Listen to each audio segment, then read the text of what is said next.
El poder de la oración, el poder de la oración cuando todo está perdido. Mis hermanos, Dios sigue haciendo milagros en medio de las crisis, sin lugar a dudas. Eso lo hemos visto, lo hemos palpado. Nuestro Dios es un Dios de milagros y lo vemos obrando a través de nuestras oraciones.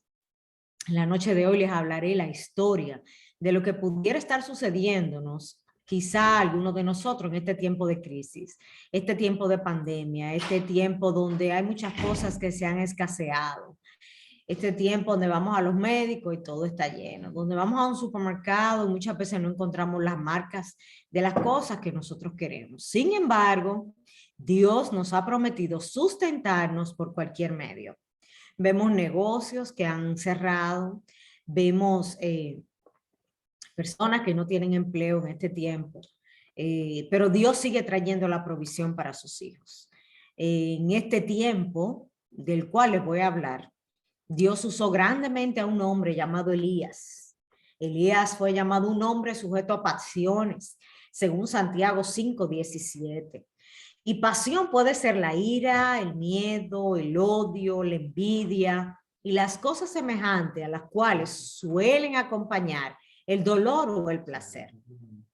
Ese Elías, igual que tú y que yo, fue un hombre con debilidades, pero con una búsqueda tremenda en Dios, por lo que fue muy usado por él. Elías aparece en el centro del escenario de la historia de Israel sin ninguna presentación, actuando como el portavoz profético de Dios.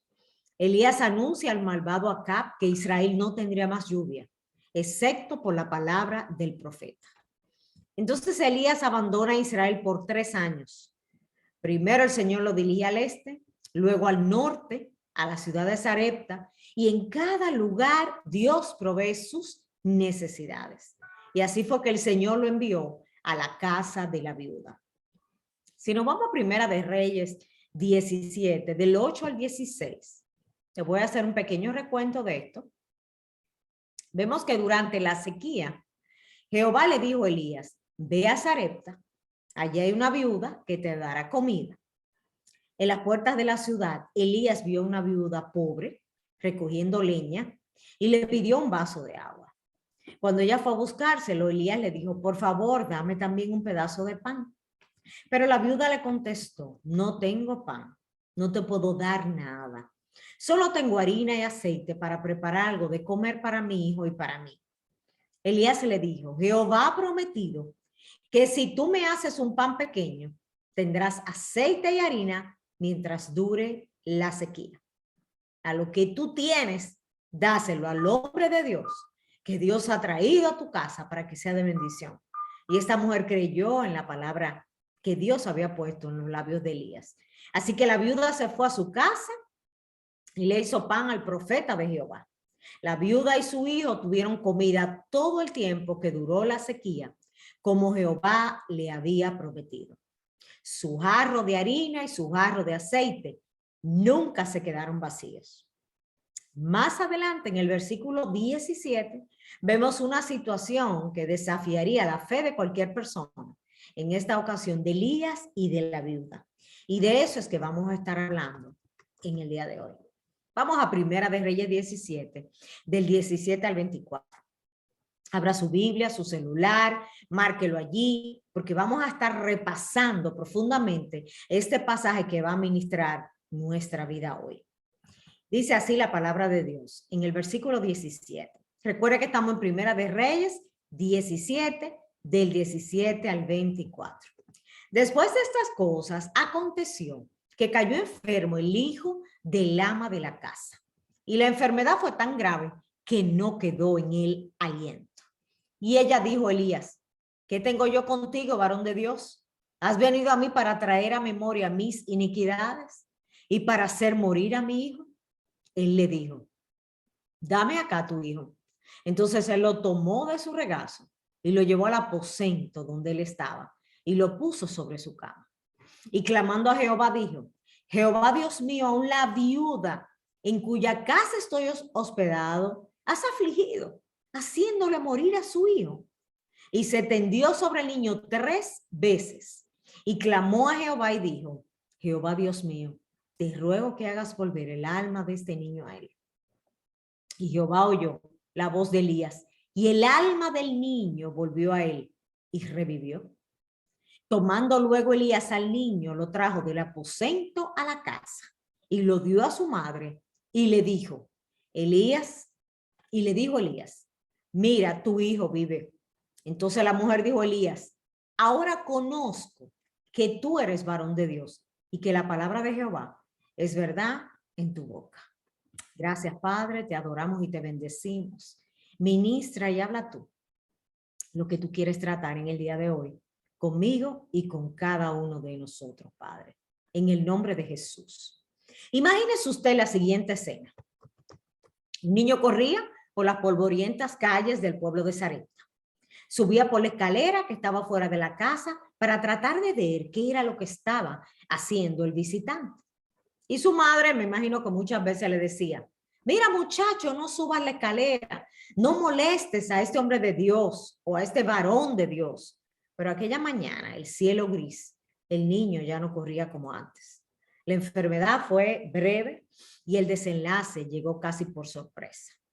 La viuda de Sarepta, la que estamos estudiando hoy, había tenido que reorganizar su vida después del fallecimiento de su esposo. Luego sobrevino la crisis económica internacional, como la que estamos viviendo ahora, que produjo hambre no solo en Israel, sino en Tiro y en Sidón. Vamos al versículo 17. Y aconteció después de estas cosas que cayó enfermo el hijo de la mujer, la dueña de casa, y su enfermedad fue tan grave que no quedó en él aliento.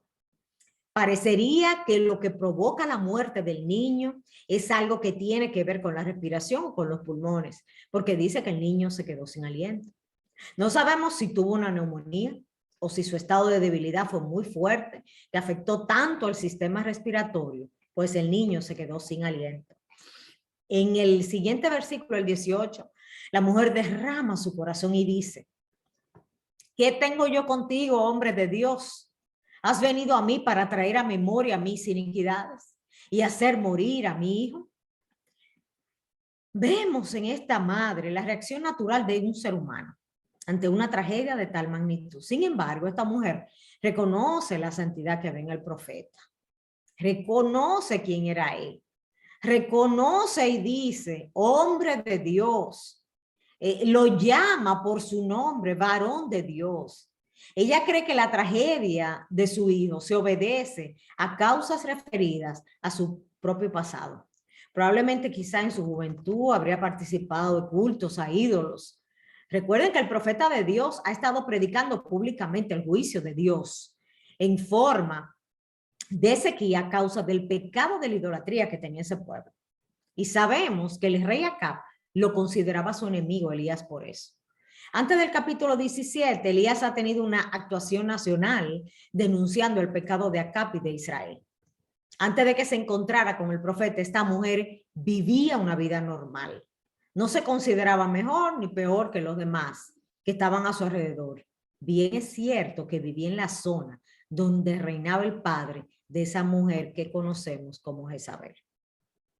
Pero ahora que la muerte ha golpeado la puerta de su casa, se pregunta, ¿será posible que la muerte de mi hijo sea resultado del pecado en mi vida? Ella estaba muy sufrida y también tenía ese dolor.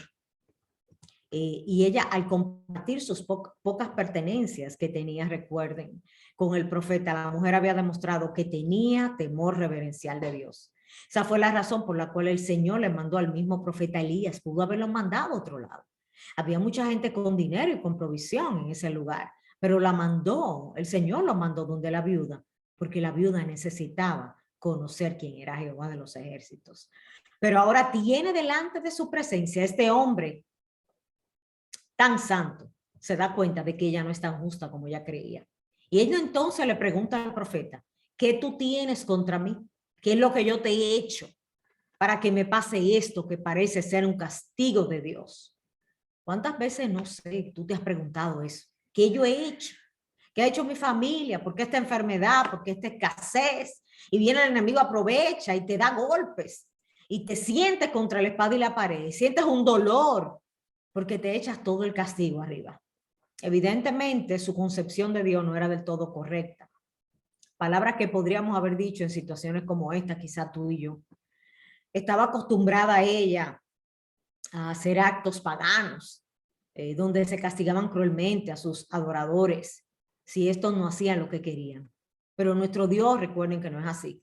El profeta Jeremías lo dice claramente en Lamentaciones 3, del 22 al 23. Por la bondad del Señor es que no hemos sido consumidos, porque nunca decaen sus misericordias. Son nuevas cada mañana. Grande es tu fidelidad. Aunque tú y yo erremos, grande es la fidelidad del Señor. Podemos ir delante del trono de la gracia, hallar allí el oportuno socorro del Señor, pedirle perdón al Señor por nuestros pecados y el Señor restaurar, sanar y renovar nuestra vida. La frase que ella dice, ¿qué tengo yo contigo, varón de Dios? En el versículo 18 me llamó la atención. Se pudiera quizá interpretar así, algunos autores lo interpretan como, ¿qué tienes en contra de mí? Sin duda Elías no tenía nada en contra de ella. La presencia del profeta en su hogar la había salvado del hambre. Y hay otros autores que interpretan la frase como, ¿qué tenemos en común tú y yo? Yo soy una pecadora y tú eres un hombre de Dios. Entonces no tenemos nada en común. Esta señora había sufrido por lo menos 3 grandes situaciones muy difíciles en su vida. Quizás tú y yo hemos pasado eso, hemos pasado menos o más. Te voy a mencionar algunas. Primero, ella pierde a su esposo. Quizás su consuelo era que tenía un niño sobre el cual podía ella volcar toda su esperanza. Segundo golpe, viene sobre ella el hambre. Entonces ella se resigna a morir con su hijo después de comer el último plato de comida. Entonces Dios utiliza la presencia del profeta para preservarlo en esta situación tan difícil. Note que ella no se queja a Dios de lo que ha acontecido. Y ahora con la muerte de su hijo ha llegado el tercer golpe. La realidad es que ella no había hecho nada especial para merecerse ese castigo. Lo que ella pensaba que era un castigo para ella, ¿verdad? Sin embargo, Dios, en su infinita sabiduría y providencia, había permitido que esta tragedia sucediera. Por supuesto, tampoco nosotros podemos entender los propósitos de Dios cuando nos pasa algo muy grave. Es una bendición y consuelo saber que, como dice Romanos 8:28, Dios hace que todas las cosas ayuden para bien a los que le aman. Esto es, a los que son llamados conforme a su propósito. Y esa madre se preguntaba, ¿por qué a mí? A menudo tenemos la tendencia a sospechar que la desgracia que sufrimos es por un pecado personal. Y lo vemos en Juan 9:23, donde dice, no es que este pecó, ni tampoco sus padres. Le preguntan, ¿quién pecó? Estos sus padres, para que él naciera ciego. Y la respuesta del Señor fue, no es que este pecó, ni tampoco sus padres. Al contrario, fue para que las obras de Dios se manifestaran en él. El profeta Elías va a mostrarle a la viuda esta misma verdad. Muchos años después, Jesús le enseñaría a los discípulos y él respondió, dame tu hijo. Lo tomó del seno de ella, lo llevó al atillo donde él estaba y lo acostó sobre su cama. Vamos a hacer un pequeño estudio o un desmenuzar esta parte de acá. Sin duda este niño no era desconocido para Elías, porque Elías iba a ese lugar y al viajar esta señora lo había hospedado. Él se hospedaba en casa de hermanos en la fe, donde casi siempre hay un niño o una niña. Los primeros días tienen vergüenza, pero después se hacen panaful, como decimos nosotros, de los huéspedes de la casa. Después de unos días empiezan los niños a acercarse. Yo me imagino que exactamente eso fue lo que sucedió con este niño. Sin duda se había establecido una relación entre el profeta y el niño. Así que cuando el profeta ora a Dios, no lo hace por un niño desconocido, sino por un ser humano a quien él ha tenido contacto por más de un año. Quizá usted y yo nos preguntemos, ¿cuál sería la razón por la cual Elías tomó al niño y se lo llevó a su cuarto en el atillo? Él pudo él mismo orar por él y hacer lo que él tenía que hacer en ese momento. Creo que hay varias posibilidades a considerar, según algunos autores. En primer lugar, este no fue un milagro como lo registrado en el Nuevo Testamento, en lo cual el Señor daba una orden verbal y el milagro se producía instantáneamente. Aquí el profeta va a interceder intensamente por este niño.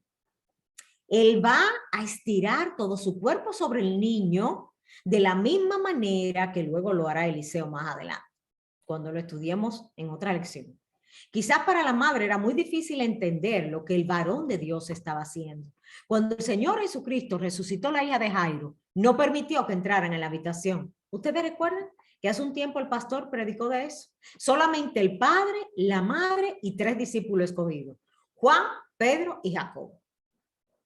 Cuando sanó al sordomudo, lo separó de la gente. Las escrituras nos dicen que hizo lo mismo con el ciego de Betsaida. En Marcos 8:23, que dice: entonces, tomando al ciego de la mano, le sacó fuera de la aldea. O sea, lo sacó de la multitud. ¿Por qué? Miren, creo que hay algo más a considerar. Y es que su dormitorio, donde estaba Elías, se había convertido en el lugar de su lucha en oración. Allí el profeta Elías había estado muchas horas en oración, sintiendo la presencia de Dios. Ese es el mejor lugar para llevar a ese niño.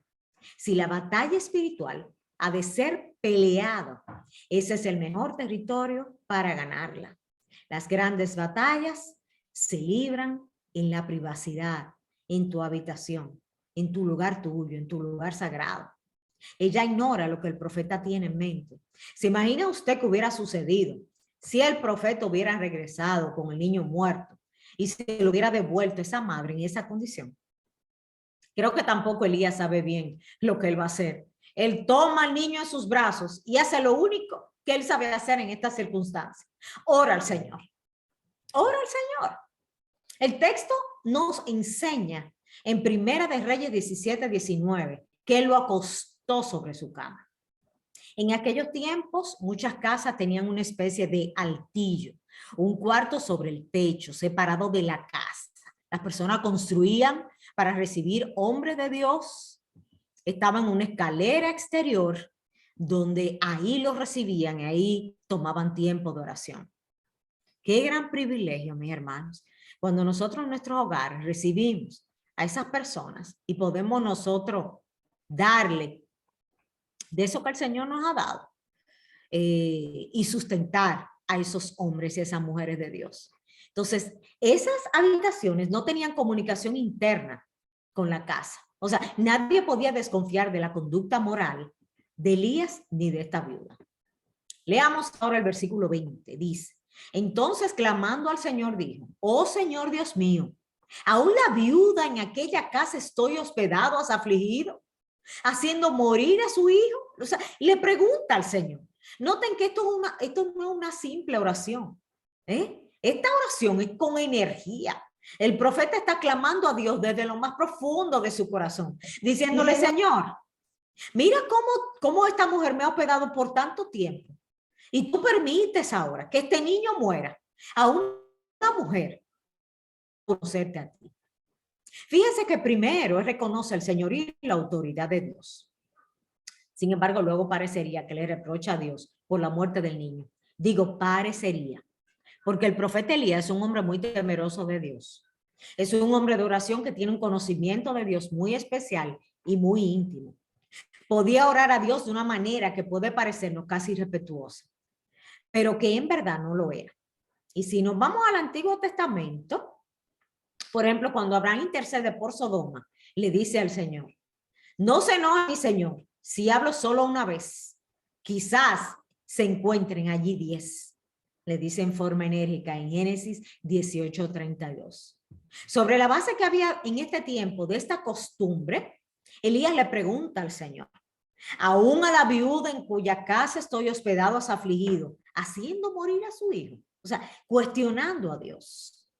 Pero es una cuestión de decirle: pero Señor, ten misericordia, dime qué es lo que voy a hacer. En algún sentido, él hace responsable a Dios de lo que ha sucedido. En segundo lugar, le recuerda a Dios que no ha tenido en cuenta lo que esta viuda había hecho por el profeta. Qué bueno es para nosotros saber que Dios no es injusto para olvidar nuestra obra. Dice Hebreos 6:10. El profeta Jeremías lo expresa muy bien cuando dice: justo eres tú, oh Señor, para que yo contienda contigo. Sin embargo, hablaré contigo sobre cuestiones de derecho. O sea, le dice, Señor, mira quién es esa mujer. Y tú has permitido esto, Señor. Todos estos argumentos frente a Dios. El profeta se tendió 3 veces sobre el niño y clamó al Señor diciendo, oh Señor, Dios mío, te ruego que el alma de este niño vuelva al cuerpo. En Primera de Reyes 17:21, ya en una especie de clamor. Y aquí vemos que Dios hace maravillas ante una pérdida irreparable. En el versículo 21, el profeta de Dios se tiende 3 veces sobre el niño. Y vamos a analizar profundamente esto. Nos trae al corazón aquel que es Dios manifestado en carne. Las escrituras nos cuentan que en el huerto de Getsemaní Jesús se postró sobre su rostro orando y diciendo, Padre mío, de ser posible, pasa de mí esta copa, pero no sea como yo quiero, sino como tú. En Mateo 6:39. Elías se tendió 3 veces sobre el niño y oró, así como Jesucristo se postró en tierra sobre su rostro 3 veces y oró. Trate de ver, mis amados y hermanos, esta escena. El profeta se tiende sobre el pequeño y no pasa nada. Lo hace una vez, lo hace 2 veces, lo hace 3 veces. Quizá tú y yo lo hacemos una vez y por ahí nos vamos. Pero Elías era un hombre de oración perseverante. Observe que su oración es muy concreta, directa. Entonces el Señor lo escuchó, la voz de Elías. Y en el versículo 22 dice, y el alma del niño volvió a su cuerpo y revivió.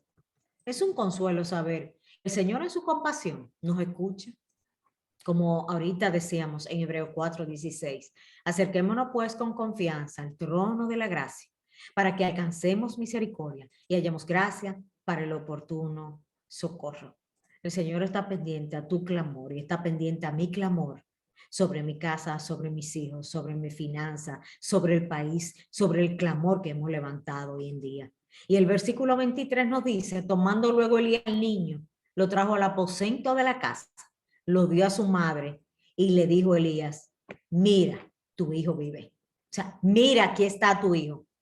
Se acaba de producir el primer milagro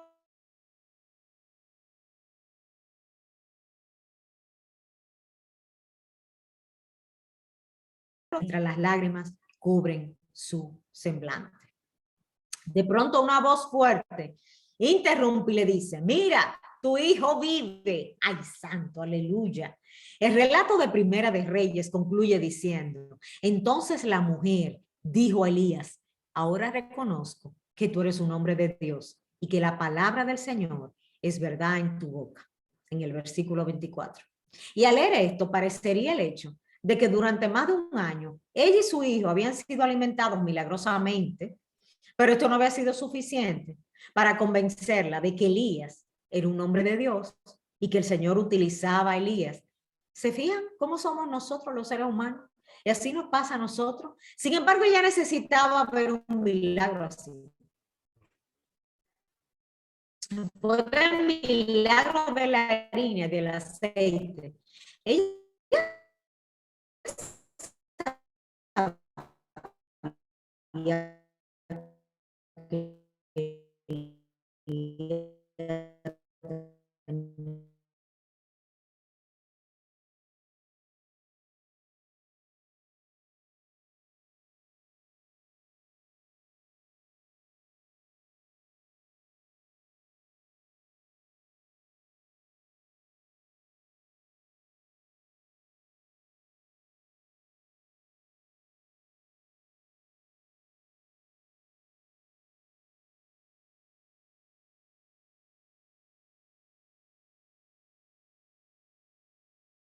perfecto.